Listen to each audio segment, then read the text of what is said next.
Hello, this is the Consciousness Podcast, and I'm your host, Stuart Preston. Each episode, I have a conversation with an expert in human consciousness.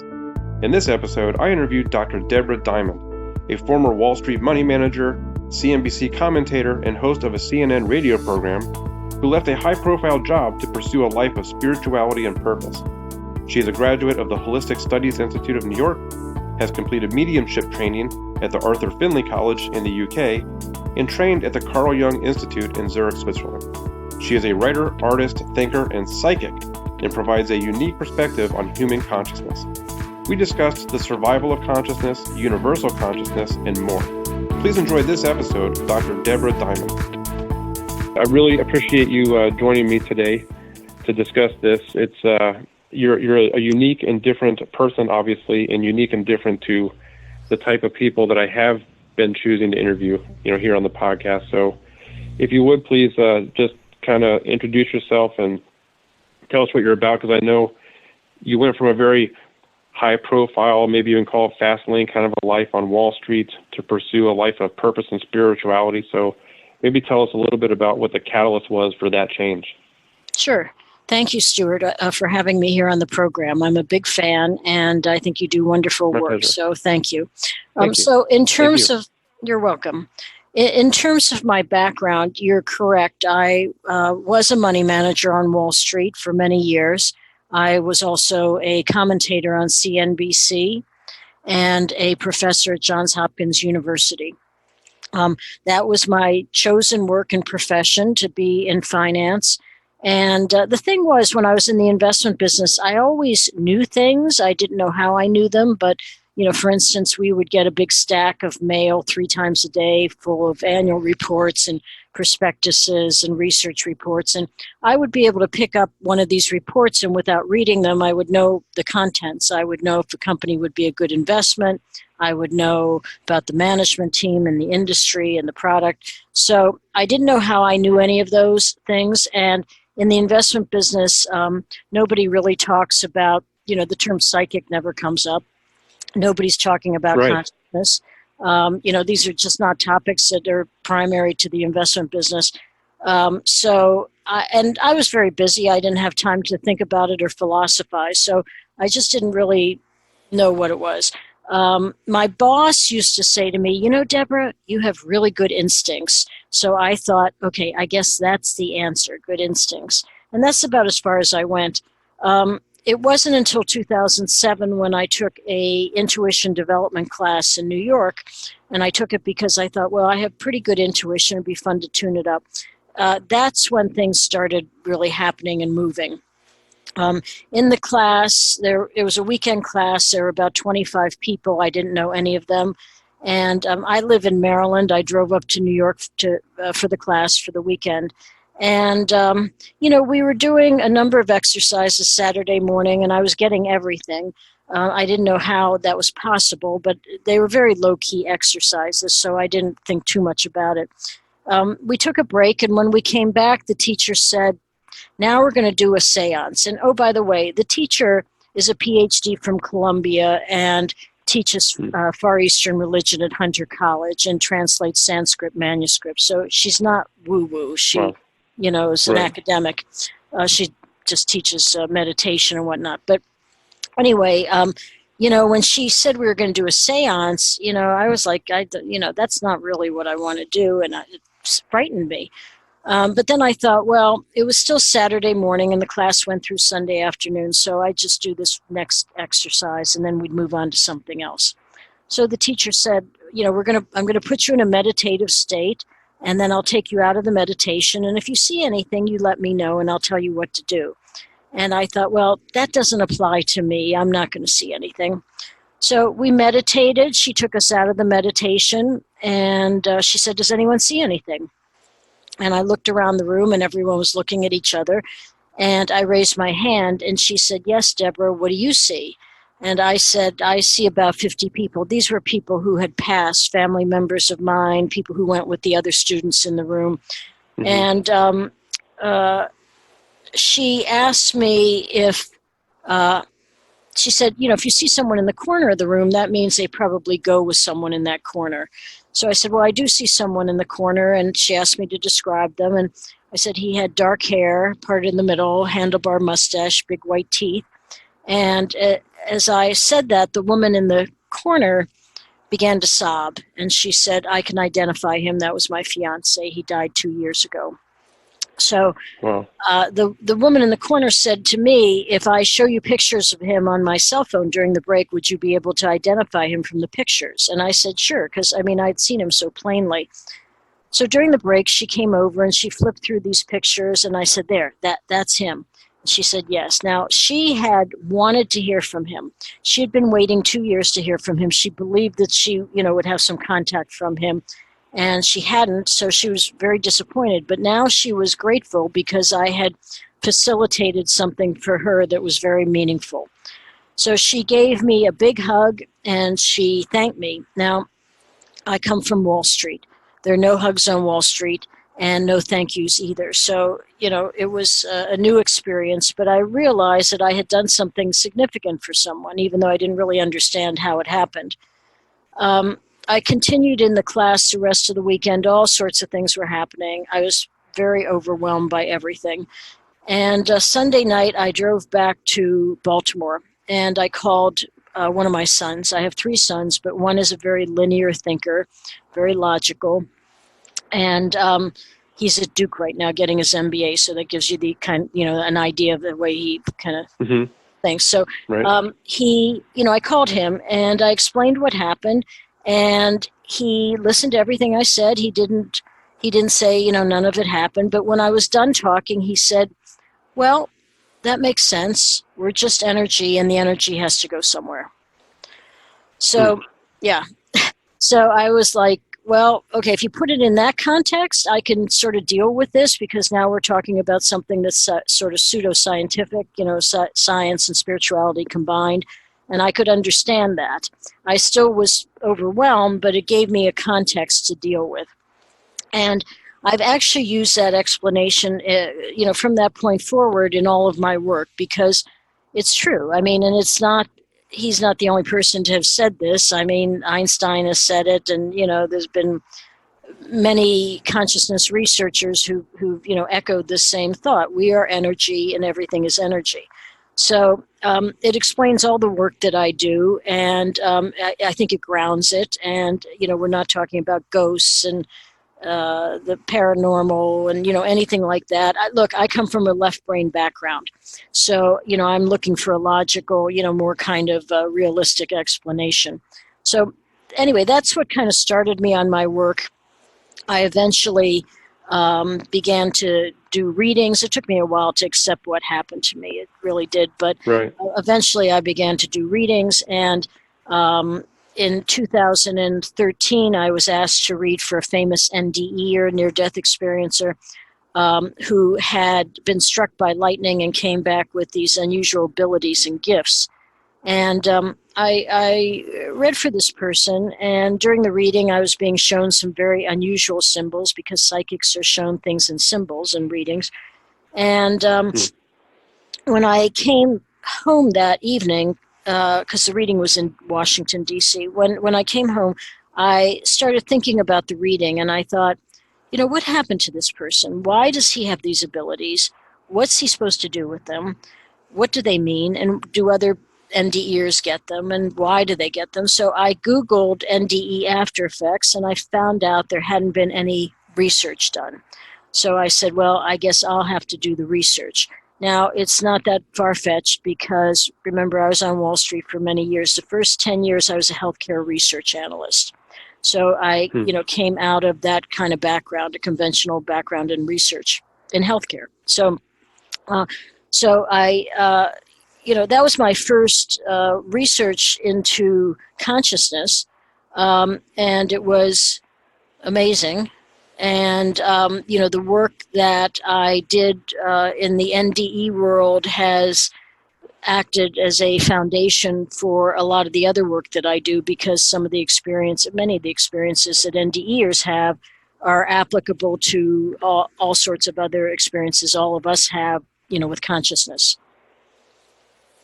And that would include the time you spent in hospice as a death doula. Exactly. So, I'm also a death doula. Not everybody knows what a death doula is. So, Are you the only death doula, or is this something that other people also do?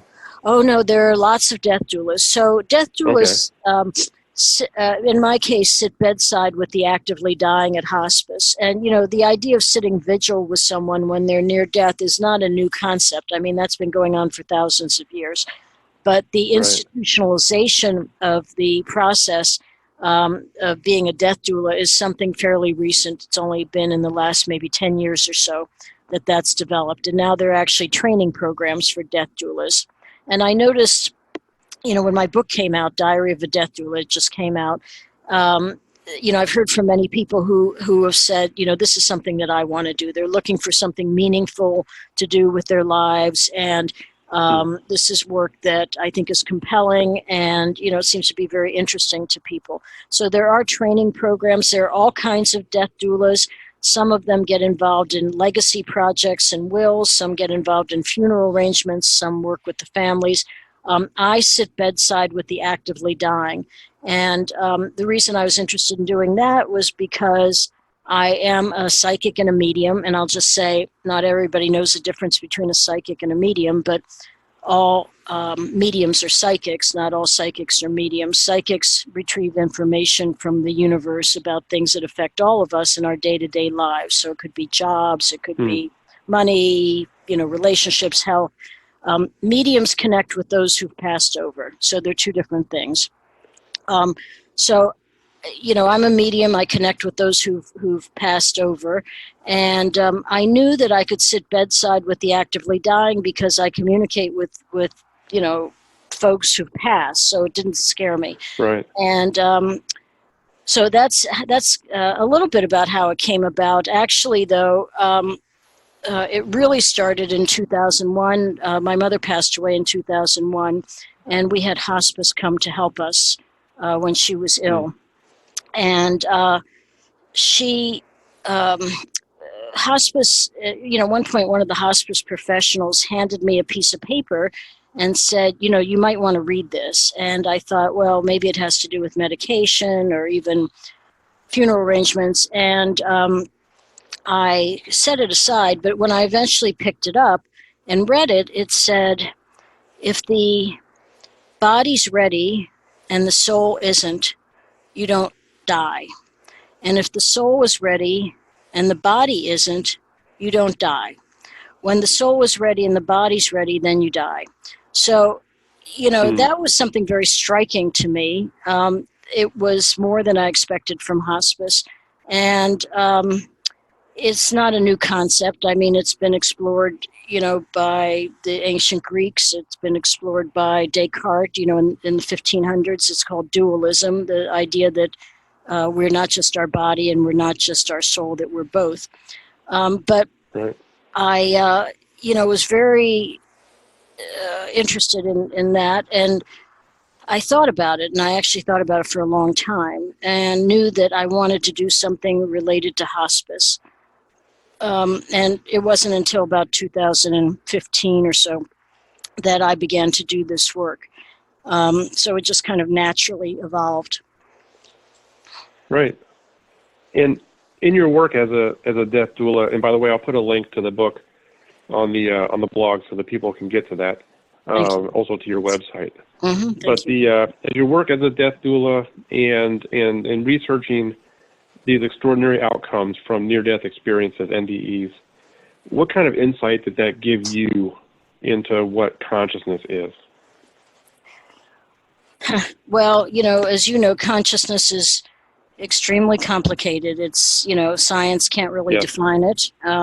We don't really have, we don't have a way to define it because it's a completely different world. It's a world that we don't exist in. And we don't have terminology to explain it, or any tools really to define it. So I think people are sort of grappling with, understanding what it is. And it's been something mankind has grappled with forever. In terms of my work, I have been privy to seeing, a number of very interesting and extraordinary things that have helped me to put some building blocks and some pieces in place. And, you don't have to believe this. And, maybe for some of your listeners, if I were sitting in their seat listening to this, I might not believe some of it, but, I'll just tell you what I've experienced. Right. As a near-death experience researcher, first of all, I have to say I have spoken to thousands of near-death experiencers at this point and interviewed just so many I can't count, but and read for, done readings for probably thousands at this point. And after a while, you start to see certain patterns in all of them. So, with near-death experiencers, and it was something that I noticed as well with the dying at end of life, they both travel, outside their bodies. In the case of near-death experiencers, many people have heard these accounts about the NDEs being out of body and seeing a fantastic landscape or going through a tunnel or having a life review. Right. Or revisiting a favorite memory. And at end of life, people also travel. They're out of their body a good deal of the time, and they also travel to similar places. Their journeying is more extended because the end of life process is more extended. NDEs take place in seconds or minutes of Earth time, whereas, in a natural death at end of life, they could be, it's a process. It takes a long time. So there could be quite a bit of journeying and transitioning going on. But the same thing happens. They're out of body and they may be revisiting favorite memories from their past. They may see loved ones who passed. They may be visiting their new home on the other side. And while they're doing that, they're out of their body, their consciousness is open, and that's what allows them to do this. This has nothing to do with their physical body. This is just with their consciousness. And then they return to their physical body. Now, in both cases, with NDEers and with the actively dying, it appears as if whenever they do this journeying, their consciousness gets enhanced a little bit each time. So it's almost like, I don't have like a real scientific way of explaining it, except just, and this is not scientific, but it's almost like our consciousness goes to the universal consciousness gas station, gets tanked up every time they leave their body, and it comes back full each time. So and at end of life, it appears that they do a lot of this traveling and journeying. So every time they go, they're getting a little bit more tanked up. At the same time that their physical body is declining, until at end of life when their consciousness is fully blossomed and their physical body is of no longer of any use. Now, I'm not the only one who has noticed this. I've given a lot of talks about my book, Diary of a Death Doula, and also my book, Life After Near Death, about near-death experiences. And I've had doulas in the audiences, when I've given this talk. And when I mention this, they all start nodding their heads, because I sit with patients who are actively dying at end of life, and they're not responsive, so they're not talking. But because I'm a medium I could see what's happening with them in the invisible world. Whereas oftentimes the doulas in the audience are sitting with patients who are on the front end of the process. But they also know that the patient is traveling because the patient is talking to them. The patient may, talk to them after they've journeyed and say, I saw my grandma, or I saw, my childhood home. So they know the patient is traveling. And as soon as I mention that their consciousness is blooming, everybody starts nodding their head. So I also had dinner a few months ago with a friend of mine who's a hospice chaplain in New Mexico. And she asked me, for a couple of the key points from the book. And I mentioned this, and she said to me, that makes sense, because she said, now she sees patients from the time that they first enter hospice until the time they pass. And so she's having conversations with these people all along. And she said, I talk to the patients and I know that they travel. And she said, and I know every time they journey and they come back, they're a little bit different. So she was completely on board with this. So, it's all anecdotal. This is the kind of stuff that science hates because, they want demonstrable proof. And in consciousness, consciousness doesn't lend itself to the scientific realm because they want reproducible evidence. It has to be the same every time. And it's not going to be the same every time. When somebody's journeying at end of life, they're not necessarily, maybe the first time they go visit their boyhood home and the second time they're back in college. I mean, and you can't tell them, by the way, if you're journeying, could you go back to your first place? I mean, their consciousness is its own living thing, and it's doing its own thing. So it doesn't lend itself to the scientific realm. I don't think we have a philosophy or science to really understand it. I mean, there's the paranormal, parapsychological realm, but we don't really have the tools yet. We have a little bit of this and a little bit of that. But all of this supports this idea that we are more than our body and we are more than our mind. We're both. And that our mind is separate from our body. So now in Western thought, we believe that death is the end.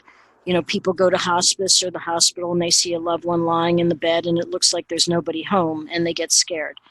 And because they can't see what's going on in the invisible world.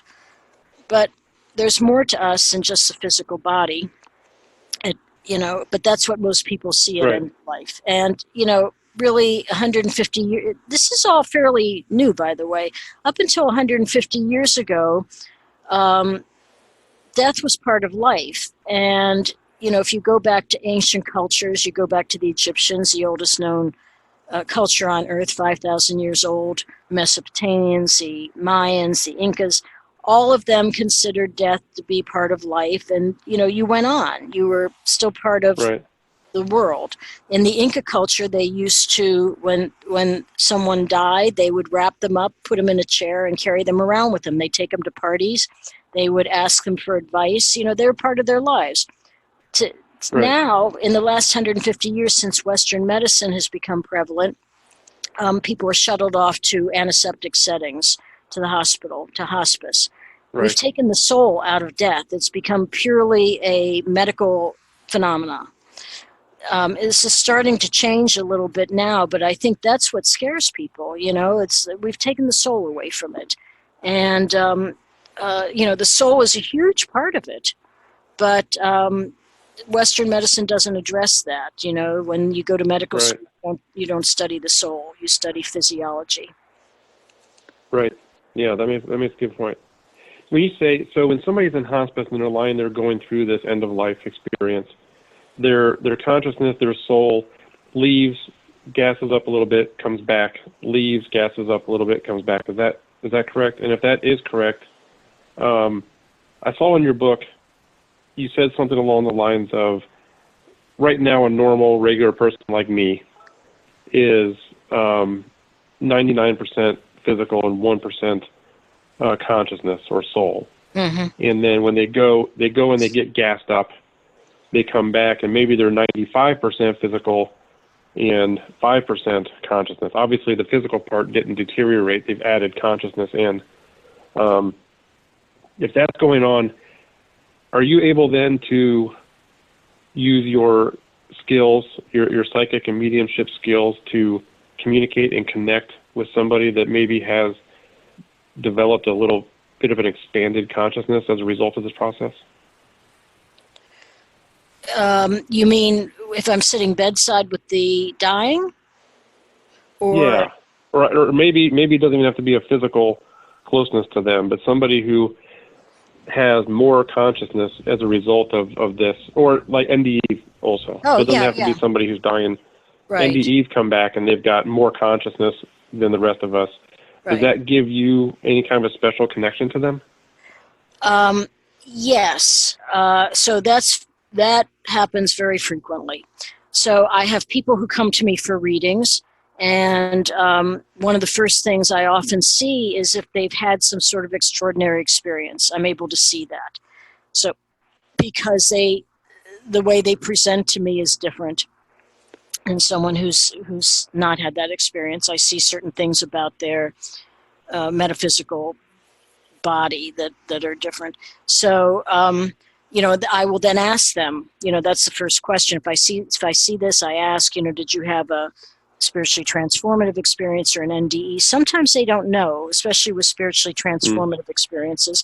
With NDEs, sometimes, they'll say I drowned or I had a heart attack. Spiritually transformative experiences are a little bit different because they include trauma, but not necessarily physical trauma. So it could be something that's highly traumatic that happened in their life, like sitting bedside with someone who was dying. That could cause a shift in your consciousness. It could be a divorce. That could be very traumatic. It could be the death of a child. It could be serious illness. So those kinds of life events that are really challenging can cause a shift. Mm-hmm. And people don't know that those shifts are called STEs, spiritually transformative experiences, but they do produce a shift in your consciousness. So I'm able to see that and connect with that part of them, and in many cases explain, what's happened to them.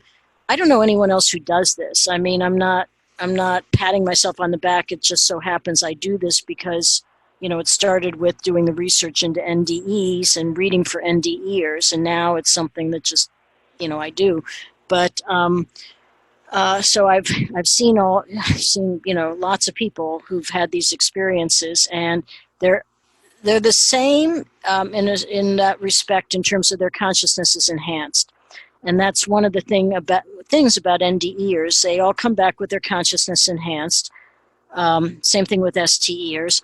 And people who hear about this, who have not had one of these experiences, always say, geez, that's so neat. I'd love to have an NDE. And I always tell them, this is not something that you want.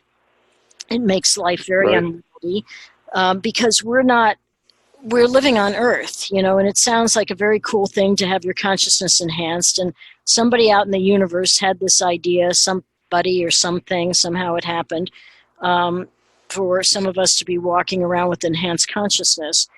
But the fact of the matter is we live on Earth, and we have to be able to function here. And that includes having jobs and having families and having relationships and, dealing with money and things like that. People who have this enhanced consciousness have a great deal of difficulty in all those respects. 65 to 75% of NDEers get divorced. Most of them quit their jobs. They don't care about money. They, often feel that they have a mission to fulfill. They don't always know what that mission is. I mean, it really complicates their life. So, having all that consciousness is a cool thing. And I guess if you were living in a vacuum someplace in an ashram or something, it might be a great thing. But for most people, they struggle with it because they've got one foot in the universe and one foot on Earth. Yeah, and you hear about the struggle in coming back to their bodies. A lot of times like, no, I don't want to go back. I don't want to go back. And so when they do end up here, you're saying they bring a little bit of that struggle with them. Yeah, well, I guess that's a way of putting it. They don't want to come back because it's so beautiful and so wonderful. And we don't have the words for it. They say it's ineffable. And they don't want to leave because they've never experienced that before. But they're sent back, and I believe they're sent back because they have work to do, and they're supposed to bring this heightened consciousness to the Earth and act as beacons of light from the universe. Sounds great, right? But they don't really know after they've come back, now what? Now what am I supposed to do? So, a lot of the NDEers I read for are I don't know what I'm supposed to do. I know I'm supposed to do something.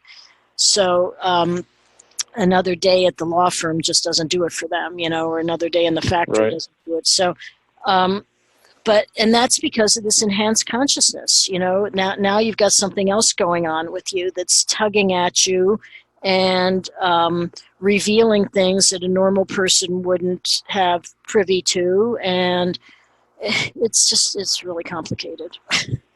Yeah. No, that makes sense. Now you mentioned that when the body dies, you say that the ego dissolves and our consciousness emerges and carries on in an expansive environment. This is a quote, not dependent on the physical body.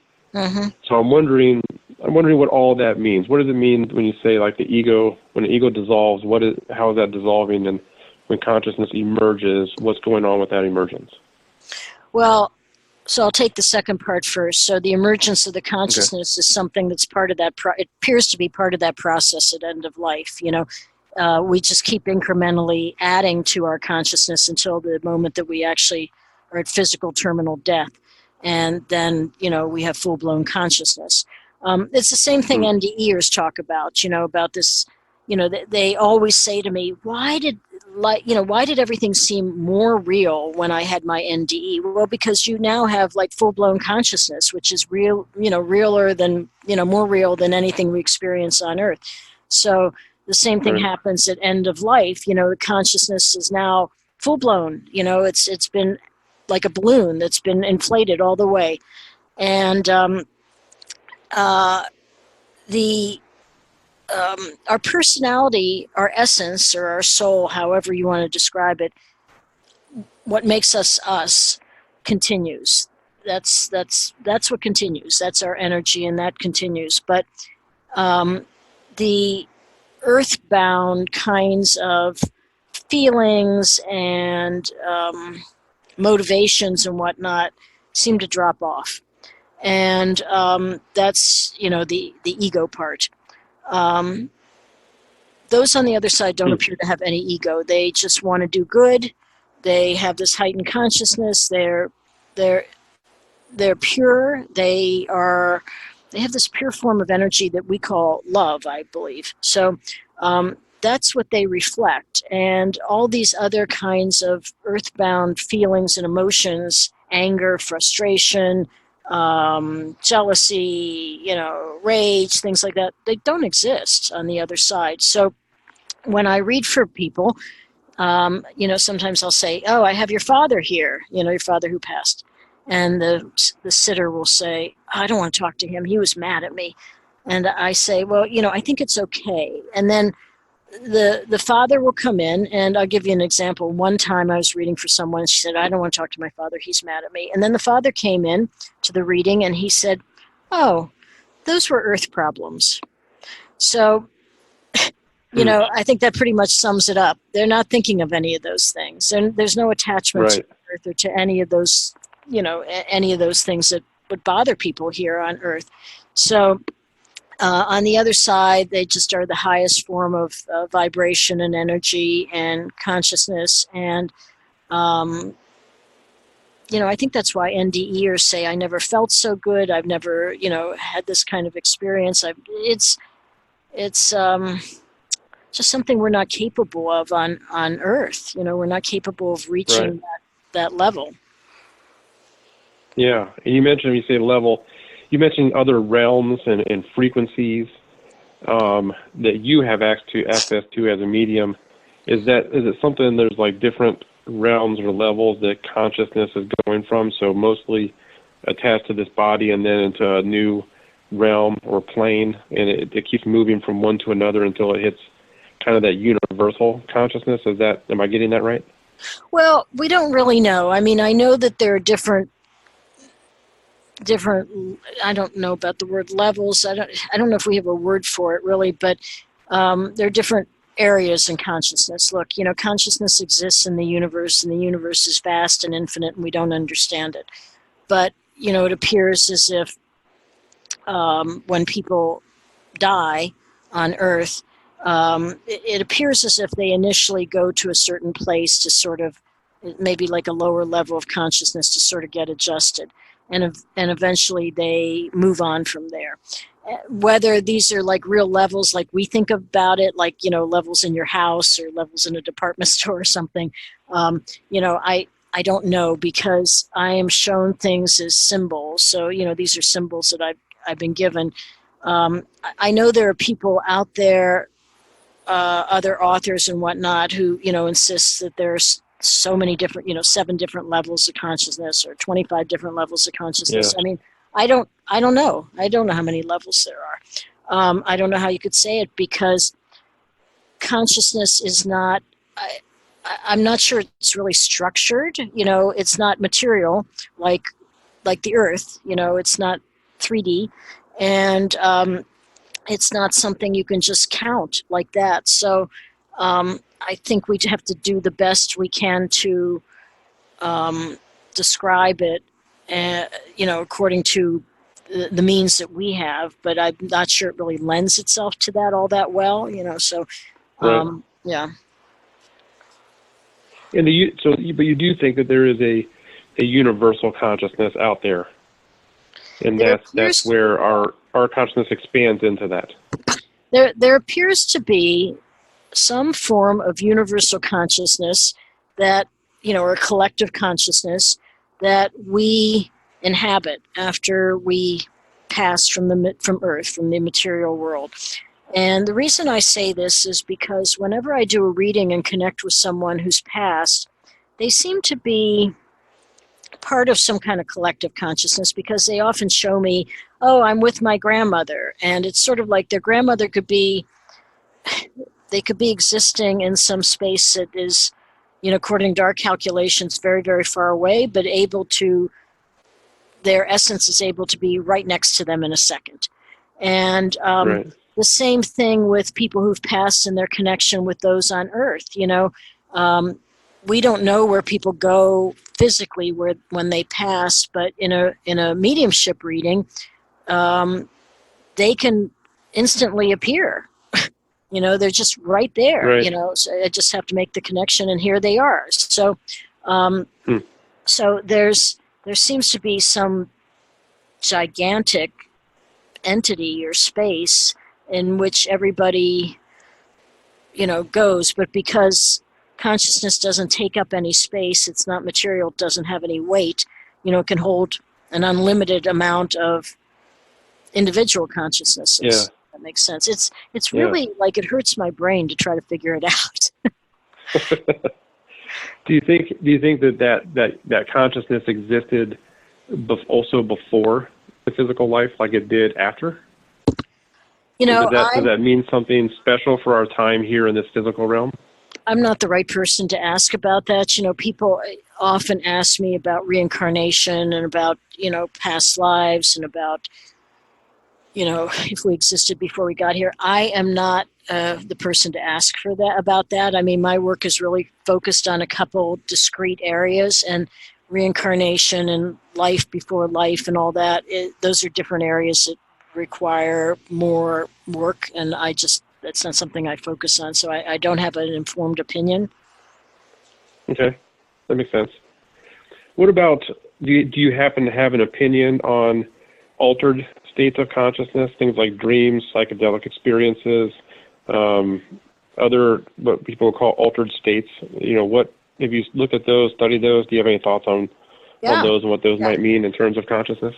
Yeah, well, so let's take the dreams first. So I am not, I know just like this tiny amount about dreams, but many people come to me and say, I had a dream last night and I saw my mother, my grandfather, whoever, my husband. Those are not dreams. Those are called visitations. That's when someone on the other side wants to come through and give a message to their loved one that they're okay, that they're here, and that they love them. And it's very intentional. They can't stay for very long, but it's very intentional. And the reason they come in when someone is sleeping and the person thinks it's a dream is because you have to be relaxed to have these experiences. So it's not going to happen when you're at work or when you're driving around in your car, but a lot of people have them when they're asleep, because that's when the door is open and you're relaxed. So that's very common, and people always describe these experiences as being very vivid. It could have happened 20 years ago, but it feels like it happened 10 seconds ago, because the energy is unmistakable. It's the energy of your loved one. Sometimes the loved one physically will materialize. Sometimes people hear the loved one speaking to them. Sometimes they feel them. But those are all doorways, to consciousness, and those who are on the other side use them if they can. In terms of What was the other part of the question? Psychedelics. So, Psychedelics? yeah. So I actually, Johns Hopkins University has a study that's been going on. It's getting a lot of attention about psilocybins, mushrooms, and using Right. them, they in consciousness experiments. And it, from what I know of their work, it seems to me that the people who are having these experiences at Hopkins, under research Right. circumstances, they're having very similar experiences to NDEers. So, that just tells me, we're all working with consciousness here. Everybody's kind of got their own thing, but we're all kind of ending up in the same place and with people here on Earth having the same experiences. So, you could call some people, everybody sort of brands. One thing I noticed is, since I've been doing this work, you have a lot of people out there doing this work, and everybody sort of brands it as their own. I don't think you can brand energy. I don't think you can brand consciousness. I don't think this work can be branded. I think we're all doing the same work. We're dealing with energy or consciousness or whatever you want to call it. And if you see enough cases, you start to realize that it's all the same. Everybody's having the same experiences. So for some reason, psilocybin is producing these experiences in our consciousness. So, and they're very similar to NDEs. So that's, really all I could say about psychotropics and hallucinogenics. But I think, we're all kind of working in the same field, but from different backgrounds. I mean, the guys who are doing the work at Hopkins are coming at it from a, more scientific. I mean, that's their training is science. And I think the results are so astounding to them because, they're scientists, and how do they fit these results into the scientific framework? Whereas, people like me, I don't come from a scientific background. I come from left brain, but not pure science. So I'm open, I'm open to anything. And, so for me, I find it fascinating. And after seeing thousands of the same things over and over again, you start to see patterns. But, you have parapsychologists who come at it from their point of view. And especially there's a huge shift going on right now that's affecting all of mankind. And people are having these spiritually transformative experiences. And most people don't talk about them because they don't want to be ostracized or embarrassed. But there's more and more of this happening, and a lot of people are then taking those experiences and saying, I want to do something. I want to be a psychic, or I want to open up a yoga practice, or I want to open up a Reiki practice, or whatever. So these are all different manifestations of the same phenomena. Yeah, that makes sense. Mm-hmm. Before I get to just a couple wrap-up questions here as we get to the end, I was wondering, I guess I had two more questions that popped up while you were saying that. I think it would be interesting, unless I'm misunderstanding something, I think it'd be interesting if you were to sit with somebody who was dreaming or having a psychedelic experience or some other altered state of consciousness. I wonder if there would be, like when you sit with somebody in hospice and you can see what's going on with them. I wonder if you sat with somebody in a dream state or other state of consciousness, if you would have some kind of insight or access to what's going on with their consciousness. I should be able to. I mean, because I can see this invisible world. That's kind of, I can see it. So it doesn't matter if, it's end of life or they're dreaming. I mean, I've never done it with someone who's dreaming because I wouldn't know nobody's ever called me to their house at night to watch them dream, but there are sleep labs, you might be able to do something there. In terms of these programs, psychedelic programs, I mean, I am kind of interested, in working with them because there's so much. we have so much in common. I come at it from a slightly different angle than they do, but it's kind of, the same bucket. So, it would probably reinforce the results that they're getting, because their patients are coming back and recording their experience, telling their experiences. So if I could say, this is what happened to the patient, and that's what happened to the patient, and then the patient comes back and says, this is what happened, and it confirms, what I saw. I mean, that's a good thing, right? Yeah, that would be really interesting. I'd be fascinated to see something like that. Yeah. So I know you've got this amazing book that's out there, and everybody should go buy it. What else do you have coming? What's new for you? What's in your future that you're going to be exploring or talking about or sharing with us? Yeah, thank you. So, my book, Diary of a Death Doula, 25 Lessons that Dying Teach Us About the Afterlife, just came out a few months ago, and there's been a lot of interest in it. As I said, a lot of people are now contacting me about becoming death doulas, and many people are contacting me to tell me that the book has provided a lot of comfort for them or reinforced ideas that they had.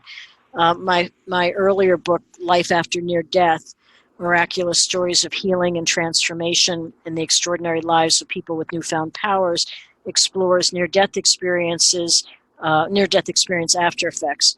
So,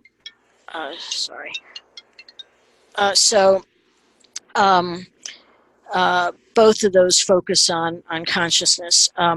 And that's really kind of my space. I am considering a new book right now that would focus on intuition. I do teach classes on intuition development, and intuition is just sort of a lower form of psychic ability. People seem very interested in how they develop their intuition, and I believe that there's a role for intuition in the business world. It hasn't been talked about so much, but I think it's important, and so that's kind of what I'm exploring right now. Okay, awesome. I can't wait to see what you got coming out on that. Oh, thank you. So really good information. I know, like you said, it's a little different than most of my guests, but I'm a lot of it's very fascinating. It does provide good insight into how consciousness, may work and may operate. So I'm really grateful to you, Debra, for spending some time to talk to us about these subjects. Thank you. It's been my pleasure, Stuart. That concludes another edition of the Consciousness Podcast. Thanks again for listening. Please find us at Facebook at facebook.com/The Consciousness Podcast, at our Twitter handle at Conchcast, and don't forget to subscribe to our feed at theconsciousnesspodcast.com. Thank you for listening.